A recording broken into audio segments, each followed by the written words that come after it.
apapun yang terjadi, kita harus melanjutkan perjalanan. Oke. Bismillahirrahmanirrahim. Assalamualaikum warahmatullahi wabarakatuh. Manungkul puji wonten ngarsa dalem Allah Subhanahu wa taala kanthi raos syukur alhamdulillah. Shalawat salam aturaken kagem junjungan Nabi Agung Muhammad sallallahu alaihi wasallam. Saderengipun ngapunten mboten ngirangi hormatan kagem para sesepuh, para leluhur, para kiai, para habaib masyayikh sedaya, para sesepuh-sesepuh ingkang saderenge sampun manungkul wonten panggenan menika. Kula saking Cah Bejo channel YouTube nyuwun izin sedaya kagem para ingkang manggen wonten panggenan menika, mugia diparingi slamet mboten wonten kekirangan rubida punapa kalis tilas nil ing sabikala. Matur suwun, kita langsung lanjut berbincang-bincang dengan orang-orang yang berada di sekitar kita. Bismillahirrahmanirrahim. Oke, tapi sebelumnya saya ingatkan jangan lupa tetap jaga jarak, terapkan protokol kesehatan, masker juga tidak lupa, dan kembangkan channel ini dengan subscribe, like, komen, dan share, berbagi ke teman kamu. Oke.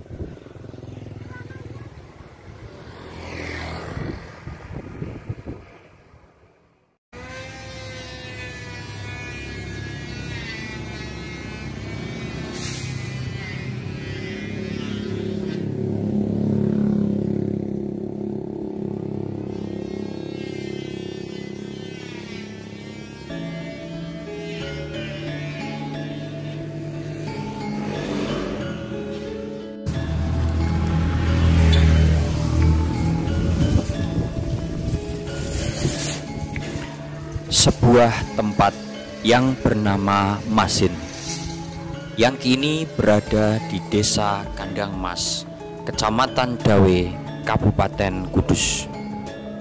Dikisahkan pada masa itu keberadaannya masih berupa hutan belantara dan hanya ada beberapa perkampungan kecil, sehingga penduduk pun belum begitu banyak.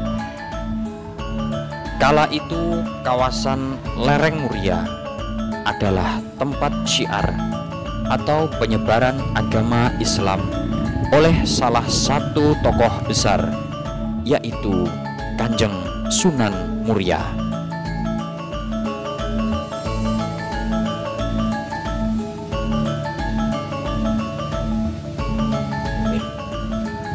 Sunan Muria mempunyai pesantren di daerah Colo. Santrinya sangat banyak.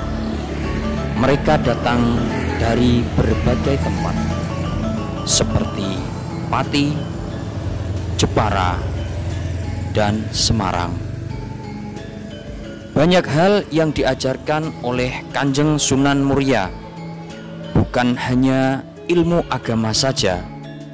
Beliau juga membekali para santri dengan kemampuan lain atau ilmu tentang kecakapan hidup seperti bertani, berkebun, peternakan, pertukangan, seni, dan juga bela diri. Tujuannya adalah mereka mampu mempraktekkannya kelak dalam kehidupan sehari-hari. Suatu ketika datanglah seorang pria nan cakap dan rupawan berguru kepada Sunan Muria. Ia bernama Raden Bagus Rinangku. Tak hanya rupawan, ternyata Raden Rinangku ini juga sakti dan piawai dalam olah kanuragan. Hal inilah yang membuat putri Sunan Muria yang bernama Raden Ayu Nawangsih jatuh hati dengan pemuda tersebut. Keadaan seperti ini diketahui oleh Sunan Muria, yang dalam perkembangannya ternyata beliau tidak merestui hubungan sepasang muda-mudi itu. Kanjeng Sunan sudah mempunyai pilihan lain untuk putri kesayangannya, yaitu Kiai Jebolek. Bahkan ada keinginan untuk dijadikan menantunya. Karena rasa sayang yang begitu besar terhadap putrinya, Sunan Muria tak kuasa untuk menyakiti hati Raden Ayu Nawangsih.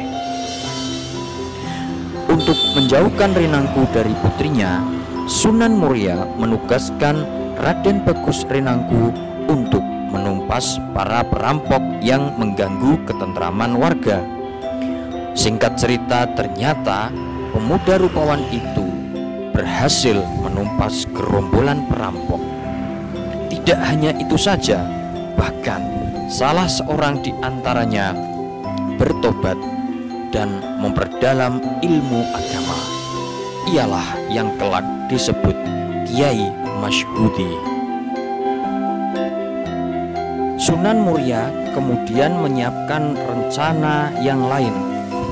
Tugas berat kedua yang diperintahkan Sunan Muria kepada Raden Bagus Rinangku adalah memerintahkan dia untuk menjaga burung, atau dalam bahasa Jawa tunggu manuk atau njogo manuk, agar tidak memakan padi yang sudah siap panen di sawah yang letaknya ada di Tugu Masin. Suatu hari Sunan Muria mengecek apakah Raden Bagus Rinangku telah melaksanakan tugasnya dengan baik. Namun ternyata Raden Bagus Rinangku melalaikan tugasnya dengan membiarkan burung-burung bebas memakan padi yang sudah menguning. Dan yang lebih membuat Sunan Muria marah adalah karena Raden Bagus Rinangku tertangkap basah sedang memadu kasih dengan Raden Ayu Nawangsih. Melihat hal ini, Sunan Muria marah besar, dan Raden Bagus Rinangku segera memohon maaf kepada Sunan Muria dan berjanji sanggup mengembalikan padi-padi yang telah dimakan burung-burung tersebut pada keadaan semula. Dengan kesaktian dan izin dari Sang Pencipta, maka kembalilah padi-padi itu pada keadaan semula. Sunan Muria semakin marah dengan apa yang dilakukan Raden Bagus Rinangku, karena telah memamerkan kesaktian yang dimiliki kepada gurunya. Karena merasa tersaingi, maka Sunan Muria menarik panahnya dan diarahkan ke Raden Bagus Rinangku dengan maksud untuk menakut-nakutinya. Akan tetapi anak panah itu melesat dan menembus perut Raden Bagus Rinangku hingga tembus sampai punggungnya, dan tewaslah Raden Bagus Rinangku. Melihat kejadian ini, Raden Ayu Nawangsih menangis meraung-raung dan segera menubruk tubuh Raden Bagus Rinangku yang tertelungkup di tanah bersimbah darah. Assalamualaikum warahmatullahi wabarakatuh. Bismillahirrahmanirrahim. Selamat siang teman-teman. Tanpa mengurangi rasa hormat kepada para leluhur, tanpa mengurangi rasa tawadhu terhadap para ulama, para masyayikh, para habaib, para kiai, dan para orang-orang yang telah terdahulu mengetahui atau berada di tempat ini. Kami dari Cah Bejo Channel tidak mempunyai maksud apa-apa, tidak punya keinginan yang aneh-aneh dan macam-macam. Hanya kami adalah menelusuri jejak-jejak yang selama ini berada di sekitar masyarakat Kudus, tentang kisah, tentang cerita, tentang legenda, dan juga tentang sejarah yang ada. Saat ini kita sudah berada di pintu masuk makam dari Raden Ayu Nawangsih. Beliau adalah putri dari Sunan Muria. Bismillahirrahmanirrahim, kita lanjutkan perjalanannya. Semoga selamat sampai tujuan.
Teman-teman, alhamdulillah kita sudah memasuki Gapura.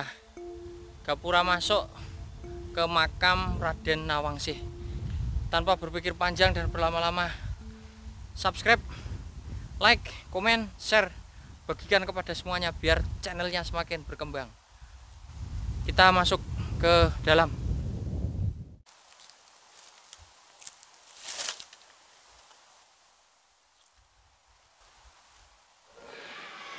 Anak panah yang menembus punggung Raden Bagus Rinangku itu menembus pula perut Raden Ayu Nawangsih, dan tewaslah Raden Ayu Nawangsih di hadapan ayahnya.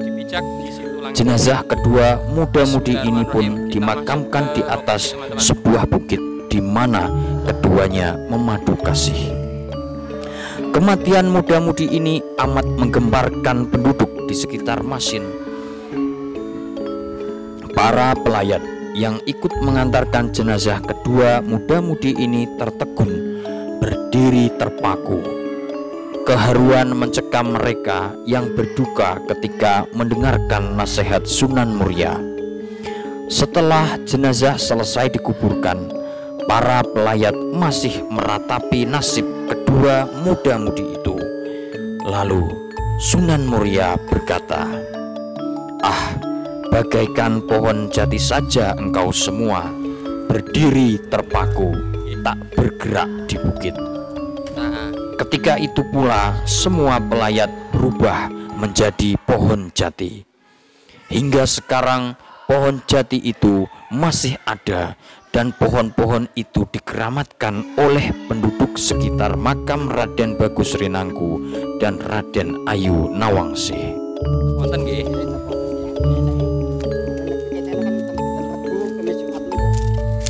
Berarti rame nak dinten Rebo, Kamis Jumat wonten ingkang jaga. Nak kadone iki dinten Ahad mboten wonten ingkang jaga. Ning nak niki mriki mboten buka berarti. Namung muter-muter ten mriki angsal nggih. Nggih, matur suwun Pak, monggo nggih. Ini tadi kita bertemu dengan Bapak Suparlan, rumahnya Masin, Desa Kandang Mas, Kecamatan Dawe. Katanya makamnya tidak dibuka. Ya, tidak apa-apa, setidaknya dalam Pak. Insya Allah Pak, mangke tak lebetke. Kita tanya, masuk TV ndak? Yes. Yang penting kita udah dapat view-nya. Bagus. Ya, kita masuk ini langsung saja teman-teman. Sejuk tempatnya.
Saat ini kita sudah berada di tempat utama.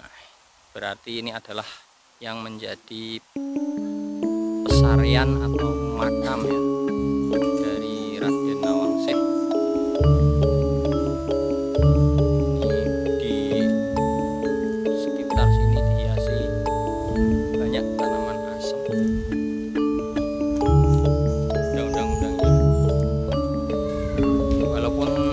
Hari Rabu, Kamis atau Jumat, tempat ini juga ramai.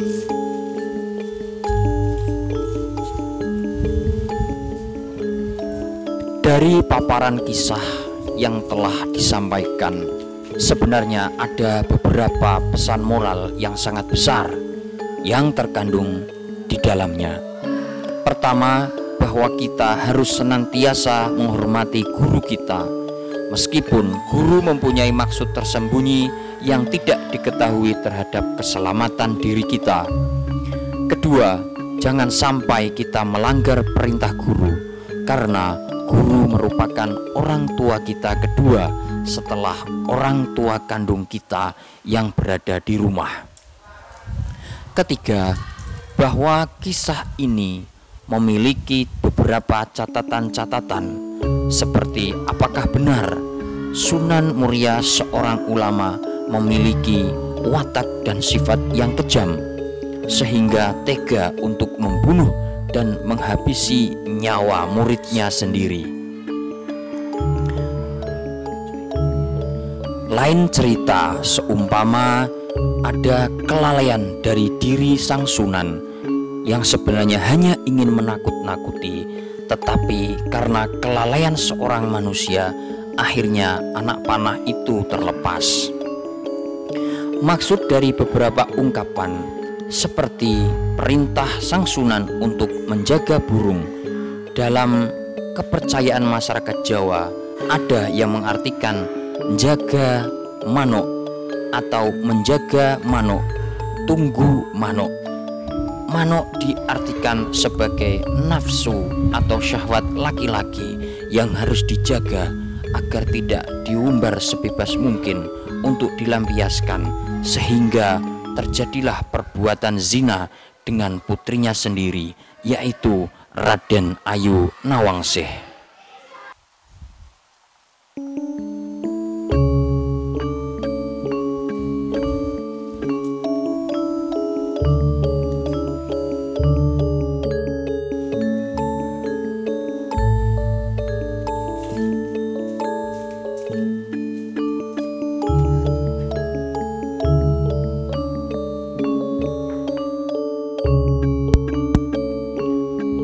Setelah kita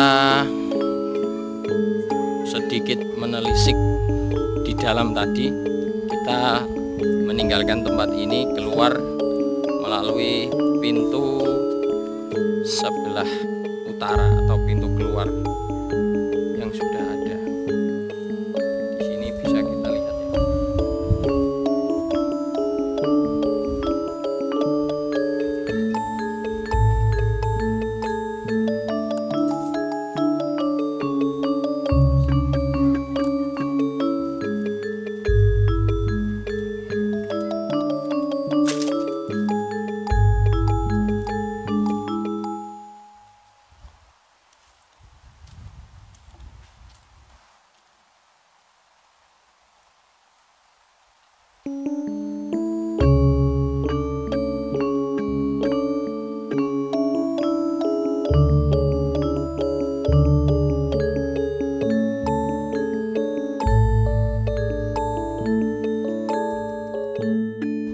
Saat ini kita mau meninggalkan lokasi, kita mau turun ke bawah. Tadi kita sempat bertemu dengan bapak yang jaga juru kuncinya. Jadi saya mau tanya-tanya agak gimana gitu ya, karena nanti kita bahas saja ketika sudah berada di luar komplek lingkungan Punden. Di sini tempat makam ini kita meninggalkan area ini karena ada beberapa mitos, ada beberapa legenda yang berkembang di sini yang nanti kita bahas di luar lokasi ini saja. Oke, terima kasih.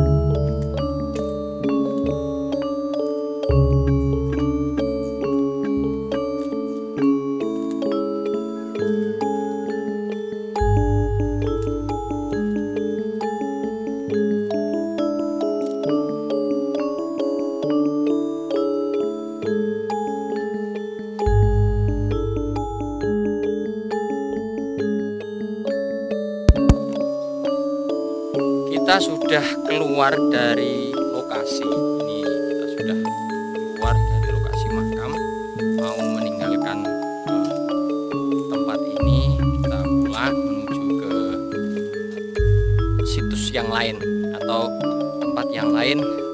Kita rencananya mau ke museum di Kudus. Ada 3, yang pertama museum jenang, ada museum kretek, dan yang terakhir adalah museum peninggalan masa purba. Nanti kita coba mana yang dahulu mau kita lihat lokasinya. Terima kasih, selamat siang dan selamat melanjutkan kegiatan.